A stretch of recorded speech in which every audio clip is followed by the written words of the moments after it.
Okay. Hello, I'm Betty Casey, editor of Tulsa Kids Magazine. We partnered with St. Francis Children's Hospital to bring you PJ's Corner, which brings you important health information to help you on your parenting journey. All interviews in the series are available online and in print. Just look for PJ the Panda in PJ's Corner. Today, we're talking with Dr. Stephen Dyer. Dr. Dyer is a pediatric ear, nose, and throat surgeon with St. Francis Children's Physicians. Welcome, Dr. Dyer. Thanks, Betty. Glad to be here today and talking about ear infections in kids, and we'll talk all about it. And hopefully, at the end of the article, parents feel like they're a little more knowledgeable, a little more comfortable with the diagnosis and what it might mean to them. I'm sure we will be. I think this is going to be very informative. As a parent with a child with a lot of ear infections, he'd have a lot of ear infections. So today we're going to talk about ear infections. Let's just start with the basics. What are ear infections and what causes them? Right. So I can qualify. I had a lot of ear problems as a child as well, and I think I had 3 sets of tubes. And so people always ask me, did you go into ENT because you had a lot of ear issues? And I don't know if that's necessarily the reason, but I can relate personally to the ear problems. So first thing we always talk about with ear issues with kids is, what is otitis media? Does otitis media with effusion mean ear infection? Are these separate? Are these separate diagnoses? And really they're kind of separate things. So all that otitis media with effusion means, which is what people commonly recur as ear fluid, all that means is there's fluid behind the eardrum, and it's sort of trapped in that hollow space back there. And that hollow space should be filled with air, and a lot of things are moving around back there that allow us to hear well and allow us to keep our balance. And whenever it's filled with fluid, it can sort of upset the apple cart a little bit, and kids can't hear very well. They can have some balance issues, and those can lead to episodes of acute otitis media, which would be what we would classify as an ear infection. So an ear infection is when that fluid becomes infected. Now it's painful. They need antibiotics. They can have complications related to the infections, etc. So they're really sort of two separate things. Okay. And what causes the fluid to accumulate behind the eardrum? Right. So what causes otitis media with effusion?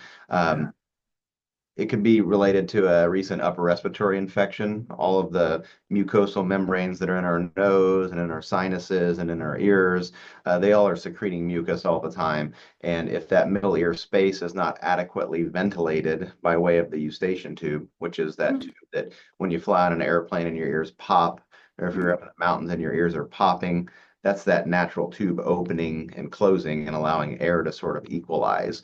In little kids, their heads are sort of smushed short and not elongated yet.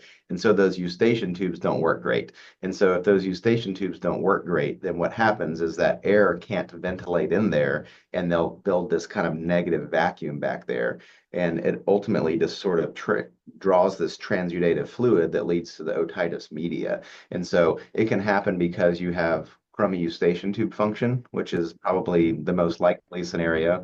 It can occur because you get a bad upper respiratory tract infection that causes that eustachian tube to be swollen and not ventilating well. Those are probably the two most common scenarios where we would see fluid.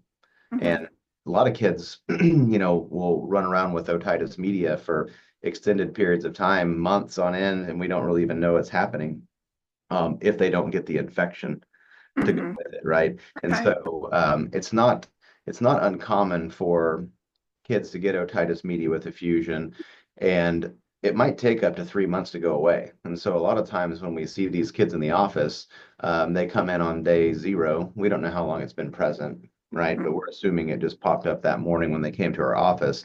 But when kids get otitis media with effusion, it may take up to 3 months for that fluid to go away. So a lot of times we basically hurry up and wait and try to educate the family on some things maybe we'll talk about today. But statistically, about 50% of kids have cleared that fluid in the middle ear by about a month, after after whatever this event was. 75% of those kids have cleared the fluid by 2 months, and 90+% of those kids have cleared that fluid by 3 months. And those kids that haven't cleared the fluid by 3 months, that's sort of when we start talking about, well, what's next? What do we do now that this fluid has failed to go away? Okay, we'll talk about that in a minute. Yeah. So you mentioned younger children and the size of their heads. It are How common are ear infections, and then what ages are they more prevalent? So ear infections are very common. Otitis media is very, very common. In the United States, school-age children, say, we start them early and earlier now, but say kids through 5 years, 6 years of age, kids that are kindergarten age, 90% of those kids have had otitis media at some point in their life. So it's Wow. super common. Okay. Most of those kids never require any type of treatment because most of the time we just sort of wait and it goes away, right? So 90% of kids school age have had some case of otitis media. So to answer your question, it's super common. If you just sort of took any kindergarten classroom in the United States and took a section through the middle of it, like 1 in 7 of those kids, I believe, is what this recent article I read. 1 in 7 of those kids are going to have otitis media at any point. So lots of kids, in classrooms across the country have otitis media. If it's something that resolves on its own within a couple, 2 or 3 months and isn't negatively impacting hearing, some of the things we might talk about, a lot of times we'll just sort of watch those kids. And because the prevalence of this condition, although it's not anything that's, life-threatening most of the time, with rare exception, I suppose, when kids are getting ear infections, it's very common, and it accounts for something like 2.2 million office visits annually. Wow. So, lots of pediatricians are dealing with this, and ENT doctors, and it's somewhere on the scale of about $4 billion is what it costs annually in the United States. Oh my. 4 billion with a B. I didn't realize that Super it was. common. Yeah, that is very common. That's amazing. I didn't realize that. Yeah. Well, since it is so common, as parents, what signs should we watch for? Yeah, so with otitis media with effusion, the main thing that you're going to see is Johnny doesn't seem to be listening very well. I hear that all the time in my office. Johnny doesn't listen very well. Well, Johnny can't hear because he's got fluid behind his ears. And, as long as Johnny's fluid goes away within, 2 or 3 months' time, we're not going to worry too much about it. And we're going to assume it's going to clear up, and we're going to see them in the office to ensure that it clears up. And when it doesn't, that's when we start talking about, putting tubes in kids' ears, which you've heard of, I'm sure. Yeah. Tubes are very common, and a lot of times when kids have persistent fluid, it's negatively impacting the hearing. Their speech and language development is problematic. Maybe they are getting some of those acute otitis media episodes, where the fluid now has become infected. That's probably what the parents see the most. Okay, they may see the hearing and speech as an issue, but a lot of times what parents are seeing, the red flags that they're getting, is that Johnny gets an acute infection. And, it's no longer just this fluid-filled middle ear space that's negatively impacting the hearing, but now it's infected. It's painful. They've got a sick kid running a fever. They're going to the pediatric office. They're on oral antibiotics, etc. So that's kind of probably the most common presenting sign is the recurring infections. That's what I Okay. see most commonly when parents are coming to my office. It's because of the frequency of infections. And Right. there's not really an exact number where we say Johnny's had, and I hate to keep picking on Johnny here. I'm just using him as It's an example. okay. But there's not really a number in the ENT literature where you've had your fourth ear infection or your 10th ear infection that you really have to put tubes in. And sometimes I have to kind of educate parents on that because a lot of times they're sent over with good reason, because they've had 5 ear infections in 6 months. And that's a great time to send them to the ENT doctor. But what we're going to do is kind of say, hey, we've got fluid today. Let's watch it for a little while, see if this fluid will clear up and try to avoid surgery. And if the fluid doesn't clear up, irrespective really of the number of acute infections, then that's usually when we start talking about more invasive treatment with ear tube placement. And Okay. To that point, what do we do for fluid on the ears? Well, do antihistamines help? Do antibiotics help? Do nasal steroid sprays help? Do oral steroids help? For persistent otitis media with effusion, not acute infection, but just otitis media, which is very common. Studies have shown none of those things really do anything. So, Really? really, yeah. So historically, we used to treat it with antibiotics, and Yeah. sometimes kids are on steroid nasal sprays and oral antihistamines because they have allergies as well. And so a lot of those kids are on those medicines, but the studies haven't really shown them to resolve the fluid in the middle ear.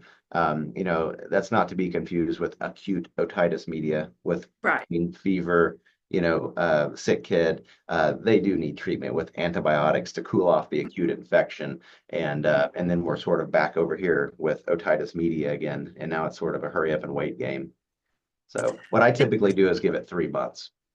Okay. Okay. So just the fluid, an antibiotic, an over-the-counter antihistamine, that is not going to clear up the fluid. That's what you're saying. Yep, studies have kind of refuted it. Hmm. It's pretty much in our literature. They recently released a kind of a clinical practice guideline for ear, nose, and throat doctors, and looking at tons of studies that have studied antibiotics and nasal sprays. There's no statistical benefit in doing any of those to help sort of speed along the resolution of the otitis media. Interesting. So we're basically waiting it out, and then if it becomes infected, we need to Mhm. do something more aggressive. Okay, Right. that's Yeah. interesting. Yeah. We're usually So, giving it. And so just to be clear, yeah, eventually we do recommend doing something, but yeah, usually you want to give it up to about 3 months, just because, okay, like we were talking about, if we give it time, a lot of these cases will self-resolve. mhm, We're kind of left with these kids here in this box that basically their fluid did not resolve, and maybe they're getting infections. Maybe they're at high risk for hearing loss because of the conductive loss created because of the fluid. The right, sound can't conduct in very well. Maybe they're getting speech delay. Maybe they have other medical conditions, comorbid conditions that may cause us to be a little more aggressive in recommending putting tubes in the ears if they already have some developmental delays or vision issues or other cognitive problems. We want to give those kids kind of the best chance to do well, compared to the other kid that's doing great. He just has a little bit of fluid, and maybe a mild loss in one ear. We might watch him for a while before right. recommending tubes. So if you saw a child that was struggling with speech or seemed Yeah. to be not be able to hear clearly, then you might do something a little more aggressive, Right. depending on Yeah. what they did. Yeah. So Yeah. case So by case. typically what happens is we'll see a kid in the office for otitis media. We'll do a good exam. Your doctor is going to look in the ear. It's called otoscopy. You can typically see if there's fluid. It's pretty easy to tell looking at an ear. Sometimes if the kids are young, they're not the most cooperative in the office setting, so sometimes it's a little bit difficult. But we're going to look in the ear, and then we're going to do testing. Testing includes something called tympanometry, which is a little pressure test that helps kind of confirm, is there fluid, is there not fluid. Sometimes it looks clear, but the tympanogram may say otherwise. But that helps us to know, is there fluid or is there not fluid.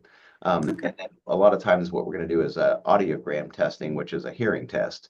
And so what a hearing test is going to allow us to know is this fluid negatively impacting the hearing? And if it's negatively impacting the hearing and it's been a few months in duration, that's somebody that probably needs something done. That fluid's not going away. It's going to Right. contribute to speech issues and developmental problems moving forward. Okay. Yeah. So, as a specialist, does the child's doctor typically refer to you, or do parents come directly to you? How do you know when to see a specialist such as yourself?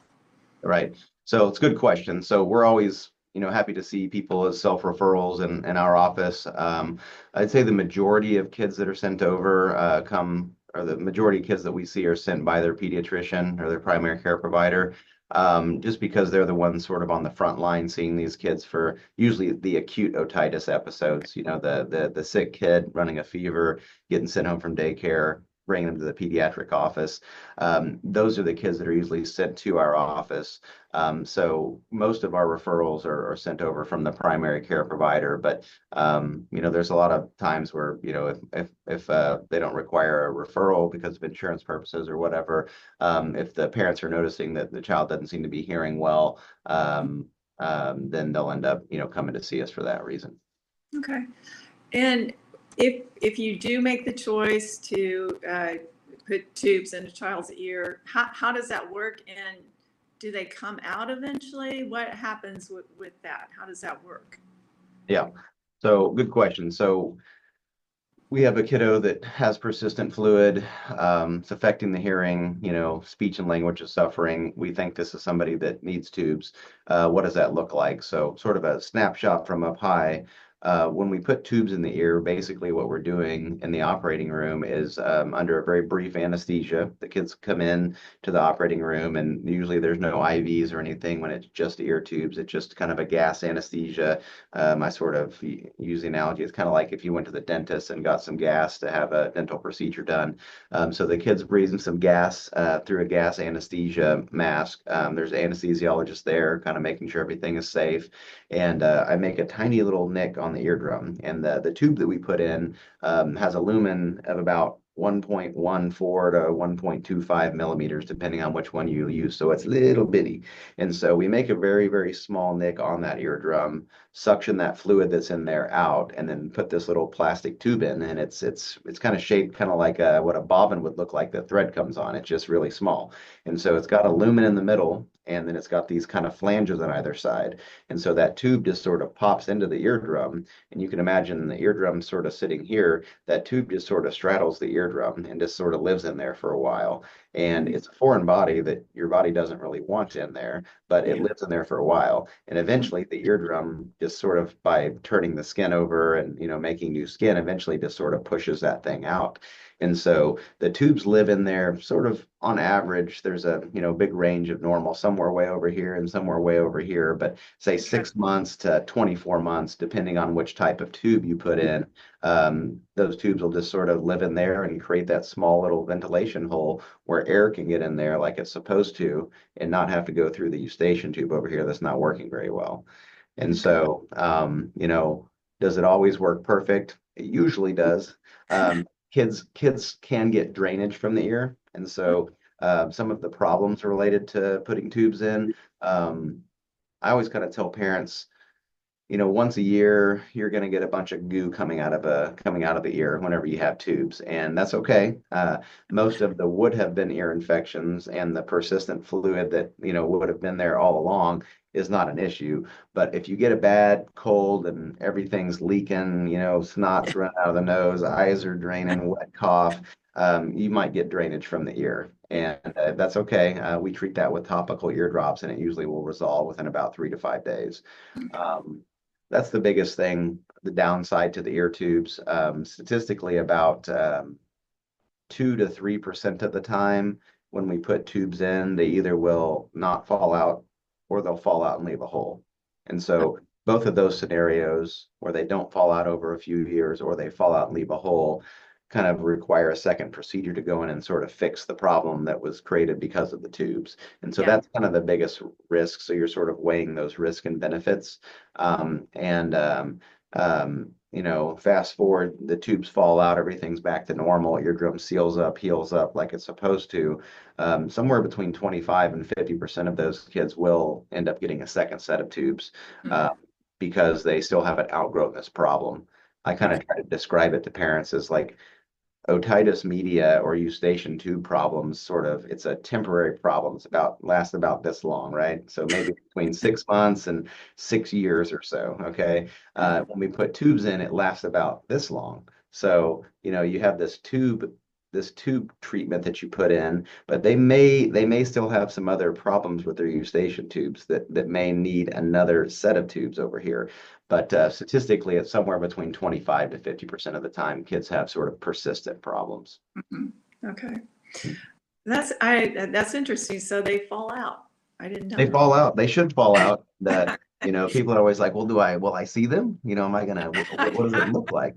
And so more often than not, they fall out and they get kind of gobbled up by the vacuum cleaner and you Yeah. don't see them. But occasionally they'll just be sitting in the ear and we'll take them out in the office, or the Yeah. parents will find it on the pillow. But yeah, they should fall out and they do about 97 to 98% of the time, and things are then back to normal. And so Okay. it's sort of a temporary solution for a temporary problem. And Right. most of the time, it kind of gets us through those problem years. Right. Right. That makes sense. Yeah. Is there anything else that parents should know about ear infections or tubes that you can So think there, yeah, so there's a lot of common questions we get in the office. I think we hit on a lot of them. But the main thing is just, trying to navigate. It's a very common problem. We talked about that. Otitis media is super common. Ear infections are very common as well. Acute of? otitis media with diffusion. They overlap, right? But they're sort of different things. When is it okay to watch, and when do we need to do something? A lot of times the pediatricians, they're very good at looking in ears, and they're very good at kind of keeping track of, how many infections is too many. Eventually they get sent to our office, and kind of what I feel like my role is a lot of times is to sort of educate the parents on sort of what we are talking about. How long is it okay to have fluid? You know, Uh-huh. if the hearing's not being affected, is it okay to just sort of watch fluid? Well, yeah, usually it is. There are certainly like gray areas where, people have complications related to the acute infection, or they don't resolve with oral antibiotics and they're having to get, intramuscular, injections in the pediatric office of antibiotics. They can perforate their eardrum, complications related to the antibiotics themselves. There's Mhm. lots of reasons that kind of push us into doing surgery and putting tubes in. But frequently we can sort of just watch the fluid if it's not infected.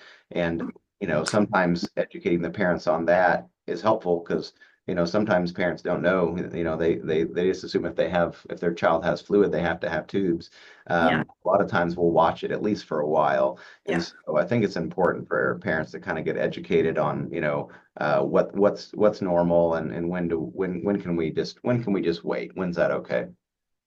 Yeah, that was really helpful to hear about the difference between, I didn't know the fluid and then the infection. Mhm. They're two separate things. Yeah, you And can think of otitis media as just fluid in the ear, right? Ear fluid. You hear people talk about, Johnny's got he's got fluid in his ears. Well, Johnny's got otitis media with effusion. He may or may not have acute infections, but uh we just need to check his hearing, make sure he's hearing okay, make yeah, sure the fluid resolves, and everything's going to be all right. yeah. Okay. That's interesting. Well, thank you, Dr. Dyer. I appreciate your time today. And I also, of course, want to thank the St. Francis Children's Hospital for sponsoring PJ's Corner. And again, you can find PJ's Corner in Tulsa Kids Magazine and on our website for this interview and more health information from St. Francis Children's Hospital. Thank you, Dr. Dyer. You bet. Thanks a lot.